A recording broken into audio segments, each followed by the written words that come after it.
Sejam todos bem-vindos ao programa Conexão Judaica, produzido e transmitido pela TV Judaica, diretamente do estúdio da Unibis Cultural. Você pode acompanhar toda a programação diretamente pelo aplicativo e também os programas que já foram ao ar. Hoje temos o prazer enorme de receber meu querido amigo, Dr. Sidney Stahl, um cara que eu admiro por diversas razões, um grande advogado, um ativista judeu, como todo bom judeu, na minha opinião, é um pouquinho ativista para a nossa sobrevivência. Eu enxergo isso em você também e estou contente que você está aqui. E mais ainda com a notícia da sua candidatura. A gente tem aí a oportunidade de ter uma pré-candidatura para não dar problema com a justiça eleitoral. Com a notícia da sua pré-candidatura, que é uma possibilidade da gente ter uma representatividade direta. Então, primeiramente, muito obrigado, querido. Sami, muito obrigado. E sabe que eu sou um cara que te admiro também profundamente. Acho que essa postura da gente ser judeu e ser ativista é muito importante. A gente, cada um atua em uma área diferente. Acho que a política é um negócio importante para mim hoje, e não só a política, mas o fato de eu ser judeu, me identificar como judeu, é extremamente importante. Certo. Eu estou querendo não seguir uma cronologia aqui, começar falando sobre política mesmo, sobre representatividade. Eu sinto que a gente tem uma dificuldade muito grande na comunidade, não sei se em eleger ou encontrar apoio, qual a melhor maneira de expressar o que eu sinto, que não é positivo. Muitas vezes a gente percebe que candidatos da comunidade talvez consigam apoio mais facilmente, ou a aderência maior em ambientes até não judaicos do que dentro da comunidade. Óbvio que eu não estou aqui querendo ser negativo nem nada, mas é uma pergunta assim, de como a gente pode trabalhar isso antes que a campanha comece, né? Estamos antes ainda desse momento, mas já observando as coisas e já trazendo essa bagagem de antes. Então, como que a gente lida com isso? Qual a sua opinião? Você também enxerga dessa maneira? De fato, a comunidade é um pouco avessa a ter próprios candidatos, né? A gente conseguiu eleger uma candidata muito legal, que é a Cris Monteiro, que é do meu próprio partido, e eu acho que ela vai ser candidata novamente a deputada federal, já se é pré-candidata, já se declarou, e acho que é uma ótima pessoa para a gente apoiar. Eu mesmo saio também buscando apoio não só da comunidade, mas fora da comunidade. A comunidade não costuma eleger ninguém. Ao contrário, pior, acho que a comunidade não se vincula a ninguém. A comunidade não apoia. Uma candidatura é cara hoje em dia. A gente sabe, por exemplo, que um candidato do PL que vai ser suplente vai receber 5 milhões. O Novo não tem esse valor todo, ele tem 33 milhões para dividir para todo mundo, porque o partido é um partido com 80 mil filiados, é um partido pequeno, cresceu muito, né? Ele tinha, no início do ano passado, em torno de 20 mil filiados, a gente já está com 80 mil. Que é um crescimento bem significativo, mas, ao mesmo tempo, é um partido pequeno. A gente sabe das dificuldades de um partido liberal, um partido com valores, um partido com uma série de restrições para quem vai ser candidato ou vai ser eleito. Ele não pode... a gente assina um termo que a gente não se compromete a não ter carro oficial, a gente se compromete a não ter residência oficial, que é extremamente importante, a gente se compromete a não ter os privilégios que, em geral, um deputado tem. Sim, que representa um custo pesado, né? Representa um custo para as pessoas. É o seguinte, eu vim aqui para a Unibis Cultural, aqui para o estúdio, eu vim com o meu carro. Ou vim de metrô, né? Uhum. É normal que as pessoas paguem seus próprios custos. A gente levar os custos para a população não é justo, não é correto. Sim. Então, o partido tem esses princípios, e eu acredito nesses princípios. Eu, durante muitos anos, eu sempre gostei de política, mas eu nunca encontrei um partido onde eu pudesse me sentir à vontade, né? Eu estou num partido que, por mais que tivesse uma série de problemas, o nosso fundador foi praticamente expulso do partido, declarou apoio ao Lula, foi uma coisa terrível, né? Primeiro, para um judeu, é absolutamente impensável declarar apoio ao Lula, porque o Lula é um antissemita. E nós sabemos disso. E não tenho vergonha de dizer isso. Sim. Isso tem que ser colocado às claras, evidente, né? Então... E aí entra essa questão justamente de representatividade. Você vai se filiar a um partido que de repente não vai ter, então, aproveitando essa cortada aqui, mas acho que isso foi uma ação muito importante do partido, para responder para todos que, como você e eu, perguntaram como assim, essa pessoa de repente está indo para o outro lado. O partido, ele é uma representação, ele precisa estar alinhado com seus... E além de tudo, o nosso ex-presidente, ele tinha um purismo que não era lógico para a política. Então, a gente não usava fundo eleitoral, fundo partidário, mas não usava e devolvia para que os outros usassem. Então, não tem o menor sentido, né? Exato. Então, a gente começou a aprender a fazer política. O Novo aprendeu a fazer política. A gente ainda está nesse processo de aprendizagem. E imagino que esse processo seja longo, né? A gente sabe que vai demorar para a gente ocupar cargos importantes. A gente já fez uma prefeitura importante, que foi Joinville, que o prefeito foi reeleito com 93% dos votos, quer dizer, funcionou, a gente tem uma... Falando na linguagem do futebol, tem alguns craques aí, bem bons do Partido Novo. O Zema, que foi... é um dos dois principais candidatos, ou pré-candidatos, ou a preferência do público para ser presidente do país, né? Teve uma aprovação muito boa. O Zema, com uma aprovação muito boa, sai com um discurso muito importante, que é o discurso de bater no Supremo, que eu tenho feito também, né? Para mim é muito importante entender que nós não estamos numa democracia, Esse país não é uma democracia neste momento. Ontem, a suspensão de 3 deputados foi um exemplo disso, né? Democracia não funciona assim. A gente tem ainda uma esquerda muito melhor estruturada do que a direita. A gente tem uma direita um tanto falsa, que é o Centrão. Essa não é direita, que é praticamente um câncer para esse país. Muitas vezes infiltrada até. Não, sem dúvida. Sem dúvida. Ela vota conforme as emendas são pagas, ela vota conforme o dinheiro é distribuído. É bancada de negócios, né? É uma banca...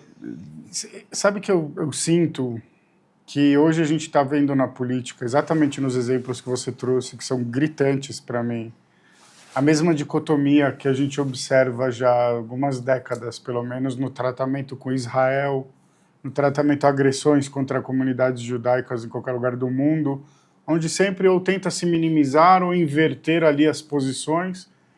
E agora a gente tem visto isso mais e mais claramente na política, né? Sim.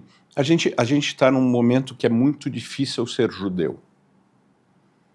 Não é só usar kippá ou ir na sinagoga, e nós vamos na mesma, e nos encontramos com muita frequência numa sinagoga, mas não é só ir à sinagoga, é ser judeu e se declarar judeu. As pessoas estão cada vez mais antissemitas. Eu acho que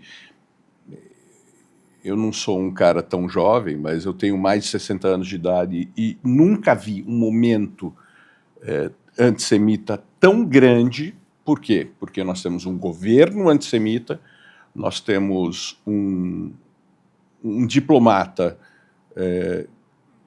que é talvez o maior antissemita que a gente tem nesse país. A gente tem o mundo inteiro, a esquerda toda, combatendo Israel. As mídias, a narrativa, o mainstream. É isso.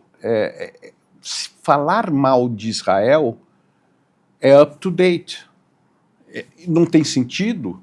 Israel é a única democracia no Oriente Médio. A única democracia. Em Israel você pode ser preto, goi, você pode ser... Até palmeirense pode ser. Aí depende para quem. Não, mas lá pode. Então, lá pode. Lá você pode ser qualquer coisa e você vai ser respeitado. Você pode ser gay, você vai ser respeitado. Vai ter seus direitos garantidos. Todos os direitos garantidos. Se você for árabe, você tem os seus direitos garantidos. Se você for católico, se você for ortodoxo grego, você tem todos os direitos garantidos. Eu tenho um filho que mora perto de Tel Aviv, Bat Yam, e mora num bairro que é absolutamente lotado de árabes. Sim. E se convive muito bem com todo mundo. A grande verdade é que hoje, para ser um judeu, corre risco o tempo todo. E eu nunca vi isso na minha vida. Estou vendo agora. Pois é. Se a gente observar nos textos antigos, clássicos, por exemplo, desde a própria Torá até passando os períodos posteriores, e até a história judaica, vamos colocar assim, um pouco mais recente, tempos difíceis sempre vieram como uma espécie de alerta ou de chamado para que a gente faça justamente o que está falando, né? Porque que a gente se apresente como judeu, para que a gente lembre o que isso significa e qual é o nosso desafio, especialmente em tempos difíceis, né? Em tempos que não são difíceis, é importante a gente lembrar porque a gente corre o risco de cair na mesmice. Mas os tempos difíceis não deixam opção, né? E a gente já passou por tantos na história que a gente tem que se perguntar quantas vezes a gente vai repetir os mesmos erros de antes. E nós somos talvez 14 ou 15 milhões de pessoas no mundo, que é um número muito insignificante. A gente ainda tem judeus que combatem o judaísmo. A gente tem aí, por exemplo, o Breno Altman, que é um exemplo disso. Que religiosamente não é judeu, porque não tem mãe judia, mas que era filho do Max Altman, que foi presidente do Sholem Aleichem, que era uma escola judaica, e que não consegue entender a importância de ser judeu. Ele, veja, talvez seja talvez o mais difícil de dizer. É uma família que tem 3 jornalistas, um jornalista corintiano, meu amigo, Fábio Altman, que é o diretor-geral da Veja, né, o editor-chefe da Veja, e que tem um irmão que fala mal dos judeus. Ele não fala mal de Israel, ele fala mal dos judeus. E essa confusão que se tem hoje talvez seja o mais perigoso. Quem é que você gosta, quem é que você não gosta. Honestamente, não dá para separar os judeus de Israel. Sim. Isso é um caminho único. E viraliza muito mais, naturalmente, você pegar um judeu que não apenas critique Israel e os judeus, mas eventualmente passe esse limite já com ataques, né, com deslegitimações, ou tentativas, melhor dizendo. E com certeza isso nos enfraquece, é um pouco daquela estratégia do dividir para enfraquecer. E eu estava pensando, enquanto você dizia sobre a árvore genealógica ali, como as ideologias socialistas e vermelhas, vamos chamar assim, elas foram sendo inseridas, ou elas encontraram espaço, talvez numa lacuna identitária, que eu não saberia dizer se ela só pegou mais força no Holocausto, ou se ela já vinha muito forte a partir da emancipação, do iluminismo. isso criou um vácuo, penso eu, identitário. De repente a gente já não conhece tão por dentro a nossa história, e outros começam a vir questionar e às vezes se apresentando até com mais habilidade para falar sobre a nossa história, para querer nos ensinar. Inclusive, para mim, a data de ontem foi muito especial para a gente poder dar essa resposta ao mundo, porque a história de Lag BaOmer está diretamente ligada à criação do nome Palestina e à iniciativa romana de nomear a região chamada de Judéia desde os tempos bíblicos para a Síria-Palestina, justamente no intuito de tentar romper nossos vínculos históricos com a região, e a mesma coisa especificamente com Jerusalém, que teve o seu nome mudado. Não, e fundamentalmente... Agora o nosso problema é esse, né, de repente. Fundamentalmente porque os filistinos já não existiam quando se criou a Palestina, né? Historicamente é uma coisa, quer dizer, é um rompimento enorme que os ingleses fizeram. Talvez eles se arrependam hoje. Os romanos, né? Mas, enfim. Você diz em relação ao Estado? Sim, com certeza. Porque se a gente lembra, tem um filme, uma gravação da própria Golda Meir, dizendo eu tinha um passaporte onde eu era Palestina. É isso. Sim. Por quê? Porque os ingleses resolveram adotar a Palestina. Agora, eu acho que muito mais essa identidade, né, as pessoas têm vergonha da identidade judaica. As pessoas têm vergonha, os judeus às vezes têm vergonha da sua própria identidade, e eu não consigo entender por quê. Porque, afinal das contas, a gente tem muito a contar. Eu vou contar uma história para você, Sami. A minha mãe era filha de um cara que trabalhava na companhia de navegação alemã. Então ele ficou até muito próximo da guerra falsificando passagens para os judeus fugirem da Alemanha. Eu tenho pai e mãe nascidos em Berlim. E a minha mãe chegou aqui no Brasil em 4 de abril de 1939. Tem que lembrar que a guerra começou em 1º de outubro. A situação para os judeus era terrível na Alemanha, né?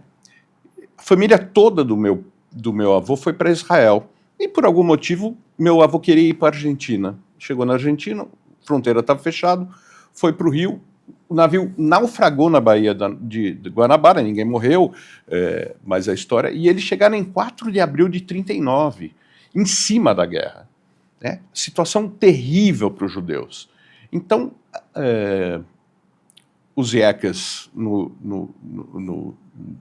Rio de Janeiro tinham lá o Rabino Lemlem, como a gente tinha aqui o Rabino, agora não me lembro, daqui a pouco eu vou me lembrar, mas eles foram lá para a Associação Religiosa Israelita do Rio de Janeiro, eram todos reformistas.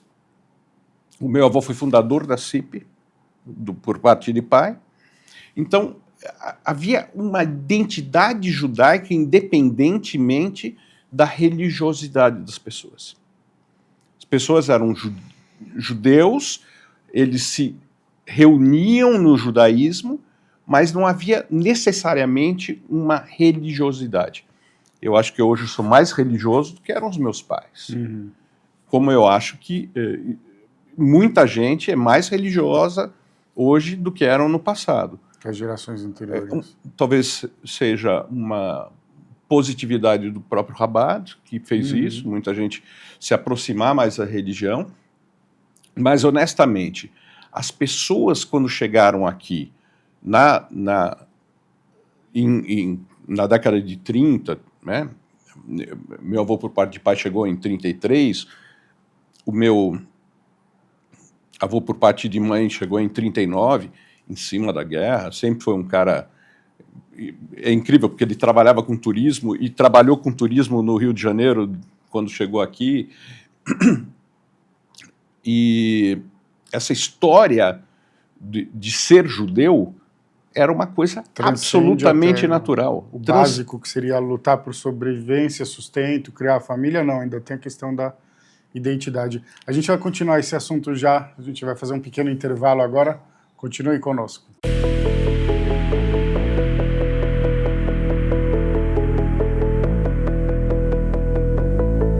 Para não ficar de fora e poder assistir 24 horas por dia a TV Judaica, baixe agora mesmo o aplicativo em seu celular, disponível na App Store e Google Play. E assista também em sua Smart TV, direto da loja de aplicativos do seu aparelho, totalmente gratuito. TV Judaica, a primeira televisão judaica brasileira.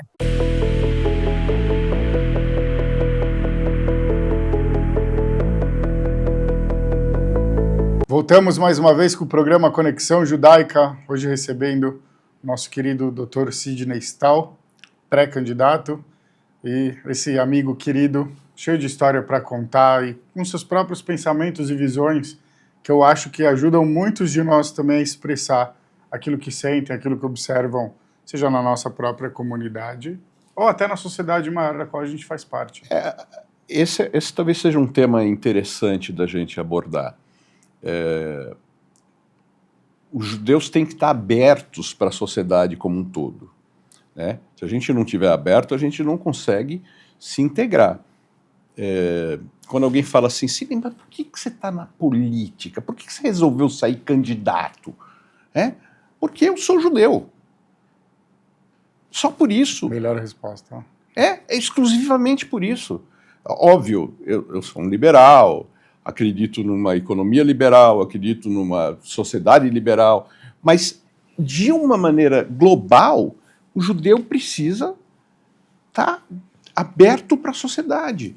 O judeu precisa ocupar o seu espaço como judeu, que aí pode ser religioso ou não religioso. A gente sabe que existem inúmeras comunidades, né? A gente tem desde Shalom até CIP e outras expressões, como aqui Rabat, mesmo, a cultura exatamente, judaica também é uma manifestação judaica. Né? Mas a gente precisa estar integrado na sociedade, porque nós somos 13 ou 14 milhões de pessoas no mundo que precisam ocupar esse espaço.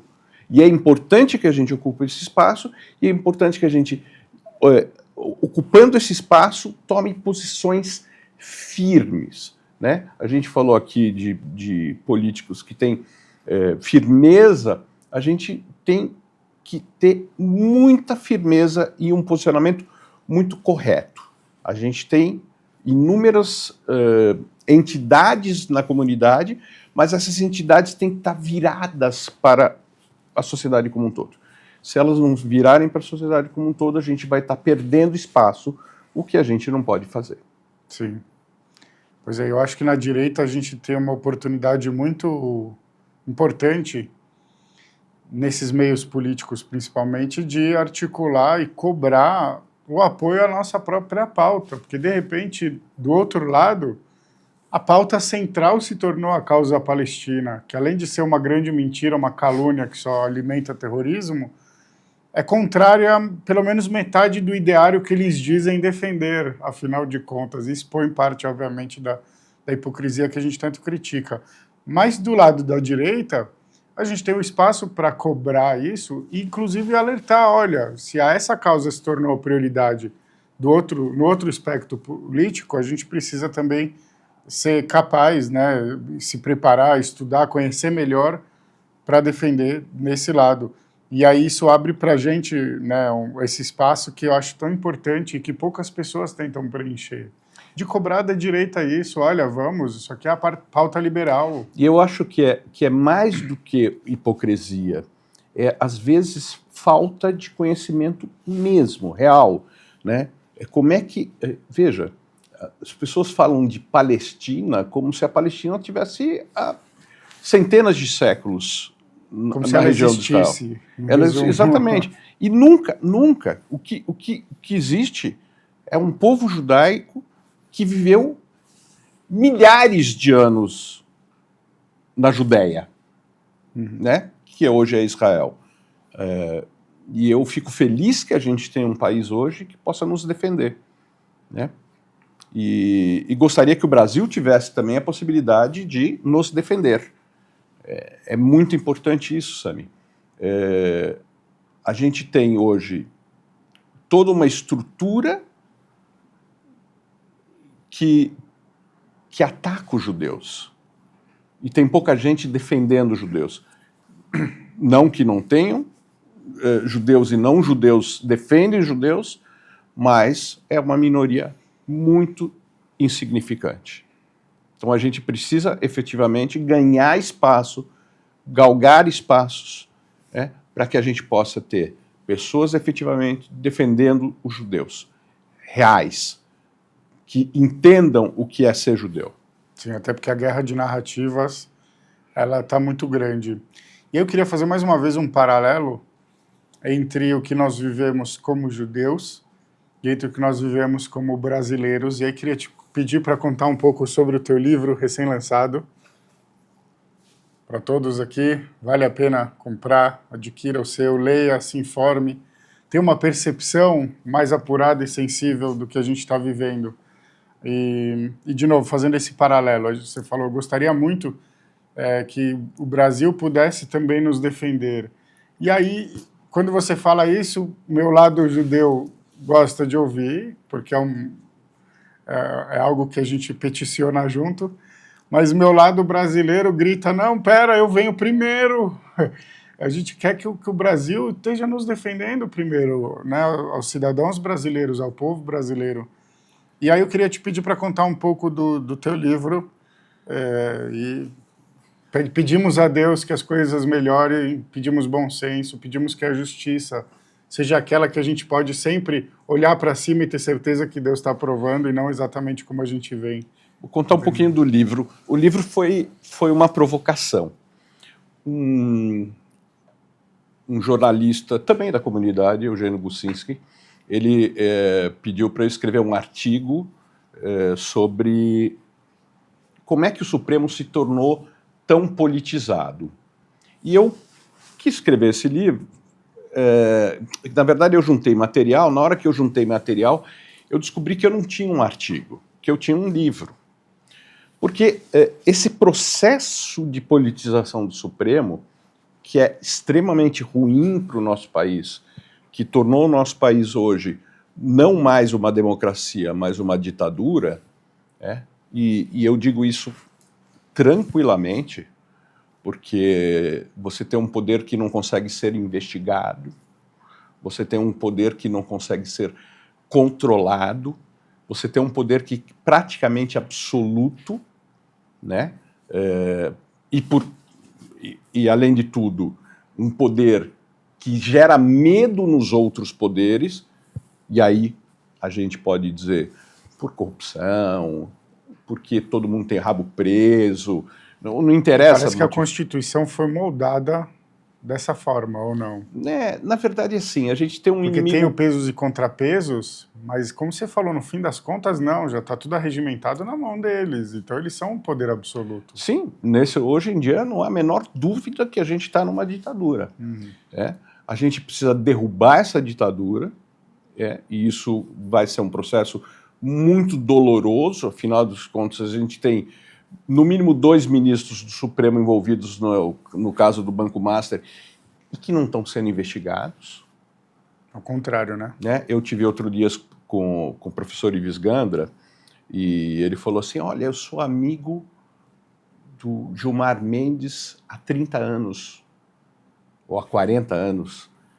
Nós escrevemos um livro juntos, eles têm um curso de Direito Constitucional que eles escreveram juntos. Como é que é possível alguém acreditar num contrato de 129 milhões de reais? Não existe.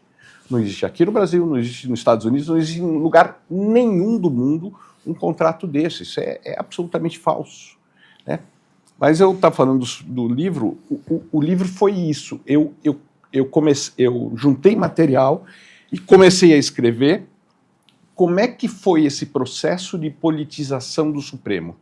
E ele é um processo que tem começo, meio e fim. Por incrível que pareça, quando eu comecei a escrever o livro, eu tinha muito material, mas eu não sabia exatamente qual é o caminho que eu ia seguir. E conforme eu fui escrevendo e fui olhando o material que eu tinha juntado, eu percebi que tem começo e meio e fim, tem lógica. Como é que esse Supremo se tornou tão politizado? Né? É uma pena que isso tenha acontecido. Um tribunal constitucional ele deveria dizer o que é constitucional, o que não é constitucional, e nada mais além disso. Nós tivemos, no meio do caminho, uma emenda constitucional que trouxe muito poder ao Supremo, súmulas vinculantes. Inquérito das fake news. Não, esse foi consequência disso. Já é consequência. Mas, na verdade, se deu muito poder ao Supremo Tribunal Federal, muito além do que outros tribunais. A gente viu o Supremo se munindo de poderes que não deveriam estar na mão do Supremo. Para quem quiser entender esse processo, eu aconselho comprar o meu livro, claro. Que, ao final das contas, ajuda a pagar o leitinho lá em casa. Mas, fundamentalmente, esse processo é um processo que foi construído durante muito tempo. E para quem comprar o livro vai entender que o primeiro momento é a entrada do Gilmar Mendes no próprio Supremo. Você fala, mas Gilmar Mendes, sim, é o primeiro cara que vai à mídia. É o primeiro ministro do Supremo que vai à mídia. E não é que não houveram outros políticos no Supremo. Ao contrário, Nelson Jobim, o Paulo Lins e Silva, que foi caçado na ditadura, todos eles eram políticos, mas eles nunca tiveram um protagonismo como o Supremo está tendo hoje. Era uma outra postura, né? É extremamente recatado. Esse livro tem um subtítulo, ele chama Supremo em Transformação, mas ele tem aqui do recato institucional ao protagonismo político. Então, mas eu queria te perguntar uma coisa. O recato institucional não é mais perigoso do que hoje a gente saber quem são esses caras de verdade? Porque o fato deles estarem se expondo tanto, para mim dá uma sensação de que eles não têm medo de nada. E, por outro lado, pelo menos a gente está vendo o que é, e muita coisa que não é, obviamente, a gente não tem direito de ver. Mas se fosse o recato institucional, será que não seria um terreno muito mais fértil para eles poderem trabalhar seus conchavos, eventualmente? É que o recato institucional não foi o protagonismo político que eles têm hoje. Quer dizer, eles o tempo todo julgavam o que é constitucional, o que não é constitucional, que é a função do Supremo. A função do Supremo não é dizer nada além de o que é a lei. Ele não é para criar a lei. Sim. E hoje o que acontece é que eles criam a lei. E isso não é função do próprio Supremo. Eu dei, durante 9 anos, aula de Direito Constitucional. Para quem não sabe, eu fui assistente do professor Michel Temer, que foi presidente da República, né, na PUC, aqui em São Paulo. A Constituição, o Michel conta uma história interessante, ele diz o seguinte: se chegar um extraterrestre aqui no Brasil e falar o que vocês são, eu deveria dar a Constituição e dizer, nós somos isso. A Constituição, ela é o freio para o Estado. Ela não é nada mais. O que o cidadão pode, tecnicamente, o cidadão pode fazer tudo que não é proibido. Mas o Estado só pode fazer aquilo que é permitido. É muito diferente do que hoje está acontecendo. Sim. Né? O Supremo tem legislado, tem estabelecido parâmetros que não têm o menor sentido. Por exemplo, o Supremo tem estabelecido que andar 40 gramas de maconha não é crime. Mas não é isso que está na lei. E qual a representatividade que ele tem para poder decidir isso? Exatamente. Né? Quem votou nele? Por que 40 gramas e por que não 20 ou 2 gramas? Ou, Sim. 40 gramas deve ser uma quantidade bastante grande de maconha. Ou o monopólio da verdade também. Exatamente. E o que é fake news, o que não é fake news? Nós tivemos agora um pedido do ministro Gilmar Mendes para que incluísse o Romeu Zema no inquérito das fake news. Por quê? Porque ele criticou o Supremo. Uhum. Veja... algo que sempre foi comum e que é salutar para uma democracia de verdade. Sem dúvida. Aqueles que falam tanto de defesa, né? É igual os que falam de defesa da Torá. Eu falo assim, a Torá e a democracia não precisam ser defendidos, eles precisam ser vividos. Exatamente. A sua vivência, seu compromisso com isso é a melhor defesa que você pode oferecer. Exatamente. Quem precisa usar esse jargão é porque com certeza está fazendo o contrário. Exatamente. Está tentando. Exatamente. Viver cidadania é um negócio importante para o ser humano. E muito mais importante para o judeu nesse momento, onde a gente tem um governo antissemita, onde a gente tem uma esquerda antissemita, onde a gente tem um discurso antissemita, né? E posturas antissemitas. Talvez a gente viu... há muitos anos eu não vejo tantos atentados ou tantas tentativas de atentados no mundo inteiro, né? Londres semana passada, Paris faz 2 semanas, e assim por diante. É preciso viver judaicamente e é preciso viver politicamente. Então são 2 coisas que não podem deixar de existir em conjunto. Pois é. Eu queria fechar esse segundo bloco com uma frase da internet que eu acho que é muito boa, que é assim, quem não gosta de política será governado por quem gosta. Então a gente não tem opção de não gostar, ainda mais como judeus, sempre fomos perseguidos, sempre a coisa pode virar contra nós. A gente tem que estar por dentro. A gente não pode correr o risco de apoiar bandeiras e ideários que no fim das contas se voltam contra nós e contra nossos valores, que são aqueles que a gente acredita como seres humanos que são melhores para o mundo. Então, a gente vai fazer mais um pequeno comercial e daqui a pouquinho a gente volta.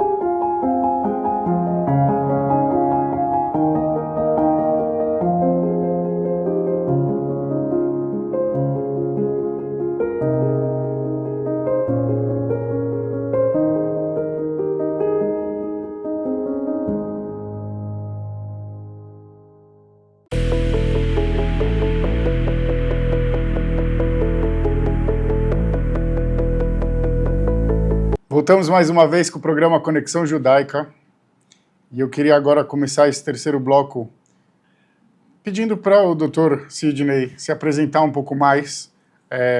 Trouxe bastante opiniões importantes, algumas delas fortes, e acho que às vezes as pessoas têm já uma tendência natural a avaliar aquelas pessoas que têm uma postura, que se colocam, e acho que a melhor maneira da gente se permitir avaliar oferecendo para as pessoas o que a gente tem de qualificação. Então, eu queria que você contasse um pouquinho da tua carreira, da tua formação.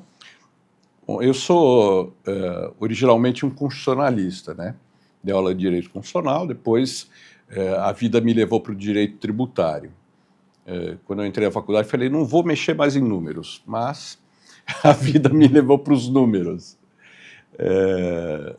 Acompanhei aí todo o processo de reforma tributária, tive algumas reuniões lá na GV com o Bernardo Api, com o Eurico Desante, né?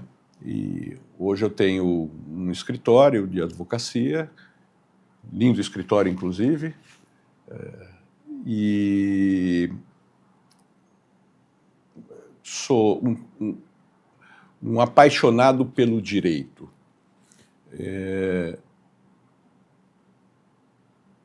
Até posso contar uma história interessante. A primeira vez que eu fui ao fórum, eu fui acompanhado de um líder da comunidade, que é o Luiz Kignel. Ele que falou, vamos conhecer o fórum, ele me levou lá para conhecer. Obrigado, Luiz. Um abraço para você. E hoje eu tenho já um bom tempo de advocacia, 30 e poucos anos, 38. É um tempo bastante longo para conhecer o direito. E adoro o que eu faço, né? Mas por que a Brasília? Por que ir lá e e ser um pré-candidato a deputado federal? Por que ir até Brasília? Porque acho que, e eu não vou dizer que é por conta da comunidade, isso seria falso, né? É óbvio que como judeu eu quero... Sempre a comunidade poderá se sentir representada Exatamente. pelo irmão, mas não é necessariamente a pauta central. Não. A pauta central é assim, eu tenho 3 filhos. Eu tenho 2 filhos que moram fora do país e não voltam. Um filho que mora em Israel, uma filha que mora no Canadá. Eu tenho um filho que teve um tempo fora do Brasil também, voltou para cá. E eu sinto que falta para as pessoas acreditar que o futuro do Brasil seja real. Desde criança eu ouço que nós somos o país do futuro. Não basta a gente acreditar que a gente é o país do futuro. A gente precisa fazer o nosso futuro. Então, tenho certeza de que se eu for a Brasília, eu vou poder ajudar esse país a ser um país melhor. Combater a corrupção, que eu acho que é fundamental para esse país ser diferente, né? Combater o centrão, que é aquele político de pai para filho há anos e anos e anos, o mesmo cara, um passando para o outro, E não é só no legislativo. Se você for ao judiciário, você vê que o pai foi desembargador, o filho foi na mesma vara, depois foi desembargador. Você fala assim, como é que isso é possível? Né? É possível porque as instituições são corruptas. E eu não tenho medo de dizer isso. Como o Supremo não pode ter contratos de 129 milhões ou dinheiro saindo da JBS para comprar o Taiaiá. Né? Sim. Não, alguém precisa fazer alguma coisa. Né? Eu acho que eu vou fazer o meu papel. Eu tenho praticamente 64 anos, vou fazer 64 anos esse ano. Acho que está na hora de eu fazer o meu papel. Né? E fazer o meu papel de maneira correta, sem mordomias, sem privilégios, porque é por isso que eu estou no Partido Novo.